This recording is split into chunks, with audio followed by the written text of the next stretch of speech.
Hi everyone. Ladder concept is one of the most important concepts in the area of simplification.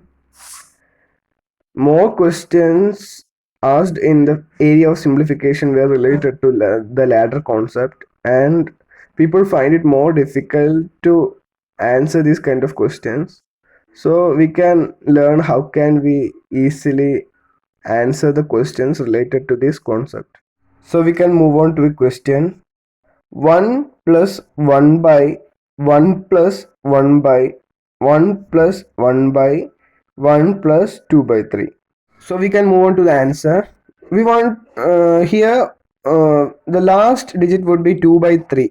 2 by 3 would be the last digit. You want to write 2 here, the numerator first and the denominator second. So 2 and 3, 2 and 3. And how many ones are there? You want to count it. 1, 2, 3 and 4. So you want to put 4 dots here. 1, 2, 3 and 4. If there are 5 ones here, we want to put 5 dots.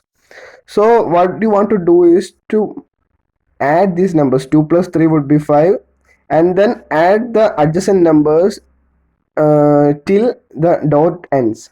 So 2 plus 3 would be 5, 5 plus 3 would be 8, and 8 plus 5 would be 13, and 13 plus 8 would be 21. So the dot ends, and you want to write the last two digits of these numbers. So the last two dots would be 21 and 30, and the last dot would be the numerator, and the second last dot would be the denominator, and the answer of this question would be 21 divided by 30.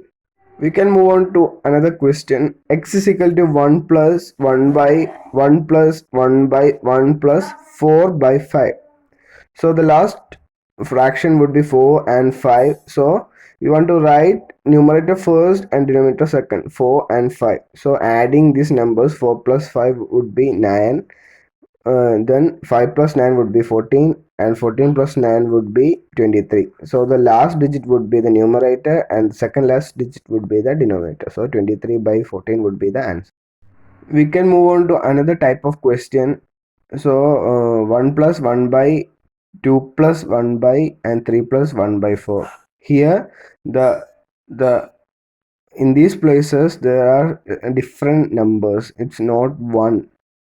So 1, 2 and 3. So how can we apply this ladder concept in these kind of questions? We can move on to the answer. There is a little bit change when the number here changes. When the number here changes from 1 to other kind of different numbers, there is a slight change in the method, but the method and concept and the base are same. So here the last digit would be 1 and 4. So writing numerator first and denominator second, 1 and 4. Then how many numbers are here? 1, 2 and 3. So putting 1, 2, 3 dots here. These all are same, but putting after putting dots here, there is a slight change. The first number after putting dot would be 3. So write 3 above the dot, and the second number would be 2 and write 2 above that dot, and the third number would be 1, and even if you don't write 1 above the dot, it's okay. So 1 4. So how can we solve this question? So in the first dot there is 3, so you want to multiply that 3 with the 4. First you want to multiply that 3 with 4, and then you want to add these numbers, add 4 and 1. You want to first multiply 3 with the adjacent number, and you want to add these numbers. So 3 into 4 would be 12, and 12 plus 1 would be 13.